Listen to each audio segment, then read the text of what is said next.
आजकल बिहार की राजनीति किस दिशा में जा रही है, इसका ठीक ठीक किसी को अंदाजा नहीं है। कभी पूर्व मुख्यमंत्री जीतन राम मांझी नीतीश कुमार के साथ खड़े हो जाते हैं, तो कभी नीतीश कुमार पर सवाल खड़ा कर देते हैं, तो कभी भारतीय जनता पार्टी की सरकार को निशाने पर लेते हैं। समझ में नहीं आ रहा कि बिहार की राजनीति में ऊंट कब किस करवट हो जाए। जीतन राम मांझी और मुकेश सहनी दोनों नेता आपस में मुलाकात भी कर चुके हैं और लगातार कहा जा रहा है कि दोनों नेताओं के बीच आपसी संबंध बढ़ रहे हैं और उनके बीच नजदीकी बढ़ रही है, जो कहीं ना कहीं बिहार में मुख्यमंत्री नीतीश कुमार और भारतीय जनता पार्टी के लिए यह ज्यादा शुभ संकेत नहीं है। कुछ दिन पहले वैक्सीन लगाए जाने के बाद दिए जाने वाले सर्टिफिकेट पर प्रधानमंत्री की फोटो को लेकर निशाना साधने वाले जीतन राम मांझी अब पत्रकारों को लेकर अपनी सरकार पर ही निशाना साध रहे हैं। राज्य की राजनीति में इसको लेकर तमाम तरह की बातें भी चल रही हैं और आज हम उसी पर बातचीत करेंगे।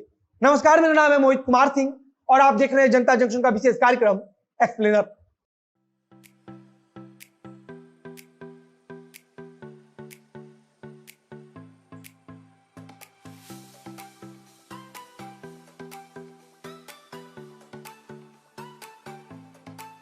सबसे पहले पूर्व मुख्यमंत्री जीतन राम मांझी ने एक ट्वीट किया है जिसमें उन्होंने पत्रकारिता दिवस की शुभकामनाएं दी हैं, या फिर कह लीजिए कि हिंदी पत्रकारिता दिवस के दिन जीतन राम मांझी ने जिस प्रकार से ट्वीट कर अपनी ही सरकार को कटघरे में खड़ा किया है, उसे लेकर अब तमाम तरह की चर्चा चल रही है।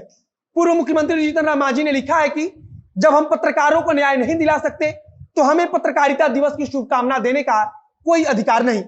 माफ कीजिएगा पत्रकार मित्रों, लेकिन जिस दिन हमारे दल के घोषणा पत्र में उल्लेखित पत्रकारों की योजनाएं लागू हो गई, उस दिन आपके घर आकर पत्रकारिता दिवस की बधाई दूं। यह ट्वीट चाहे देखने और पढ़ने में छोटा हो, लेकिन इसका असर दूर तक जा रहा है। इस मामले के पीछे की भी एक कहानी है। आपको याद होगा कि पप्पू यादव ने कुछ दिन पहले जिस प्रकार से राजीव प्रताप रूडी की आवाज से एम्बुलेंस को लेकर बड़ा खुलासा किया था, उसके बाद से पूरे देश में एक अलग माहौल बन गया था। राजनीति गरमाई हुई थी और उस खबर को तमाम न्यूज चैनल वाले दिखा रहे थे।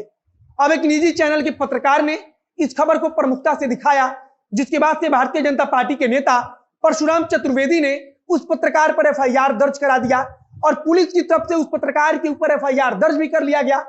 हमें ताजुब होता है कि हम उस देश में रहते हैं जहां हत्या हो जाने के बाद या फिर रेप हो जाने के बाद किसी लड़की को एफआईआर दर्ज कराने के लिए दर दर भटकना पड़ता है, लेकिन अगर कोई पत्रकार सच्चाई दिखा दे तो उसके ऊपर कुछ घंटों के अंदर ये एफआईआर दर्ज कर लिया जाता है। अरे हो सकता है कि हमारे बोलने से भी सरकार की छवि को नुकसान पहुंच रहा हो और अगले ही पल हमारे ऊपर एफआईआर दर्ज कर लिया जाए। सरकार को इस चीज की चिंता है ही कहां कि राज्य में व्यवस्था कैसी चल रही है। उसे चिंता तो इस बात की है कि राज्य के अंदर या देश के अंदर उसकी अपनी छवि कैसी है, चाहे उस छवि को बनाने के चक्कर में पत्रकारों को जेल के अंदर डालना पड़े या फिर अपने ही साथियों को नाराज करना पड़े। पूर्व मुख्यमंत्री जीतन राम मांझी की तरफ से निजी चैनल के पत्रकार पर एफआईआर दर्ज किए गए वाले मामले में सरकार से उच्च स्तरीय जांच की मांग की गई है। कल जीतन राम मांझी की तरफ से कहा गया कि पत्रकार ही हैं जो निस्वार्थ भावना से हमारी कमियों को हमसे रूबरू करवाते हैं, उनके ऊपर इस तरह की कार्रवाई ठीक नहीं है। आपको याद होगा कि अभी 2 दिन पहले जीतन राम मांझी और विकासशील इंसान पार्टी के मुखिया तथा नीतीश कुमार की सरकार में मंत्री मुकेश सहनी के बीच मुलाकात हुई थी और इस मुलाकात को लेकर भी राजनीतिक चर्चा राज्य में शुरू है। कई तरह के कयास लगाए जा रहे हैं। बताया जा रहा है कि जीतन राम मांझी और मुकेश सहनी मिलकर कोई अलग खिचड़ी पका रहे हैं।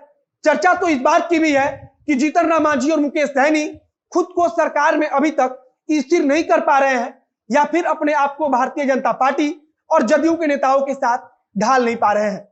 और यही कारण है कि जीतन राम मांझी और मुकेश सहनी की तरफ से बार बार बगावती सुर देखने को मिल रहा है। हम सबको याद है कि अभी कुछ दिन पहले जीतन राम मांझी की तरफ से वैक्सीनेशन के बाद दिए जाने वाले उस सर्टिफिकेट पर सवाल उठाया गया था, जिस पर प्रधानमंत्री नरेंद्र मोदी का फोटो छपा है। कुल मिलाकर आगे आने वाले दिन में बिहार की राजनीति के अंदर कुछ बड़ा उठापटक देखने को मिल सकता है। कहा तो यह भी जा रहा है कि जीतन राम मांझी महागठबंधन की तरफ फिर से झुक रहे हैं, उनका झुकाव महागठबंधन की तरफ बढ़ रहा है और अगर ऐसा हुआ तो बिहार में एनडीए के लिए सत्ता में बने रहना काफी मुश्किल भरा होगा। फिलहाल इस वीडियो में बस इतना ही। आगे जो कुछ नई जानकारी आएगी इस मामले से जुड़ी हुई, उसे हम आप तक पहुंचाते रहेंगे। वीडियो अच्छा लगा तो शेयर कीजिए, फेसबुक पर देख रहे हैं तो पेज को लाइक कीजिए और अगर यूट्यूब पर देख रहे हैं तो चैनल को सब्सक्राइब कीजिए। मिलते हैं फिर बहुत जल्द अगले वीडियो में। कैमरे के पीछे खड़े हैं फ्यूचर रसिया और मैं मोहित कुमार सिंह। धन्यवाद।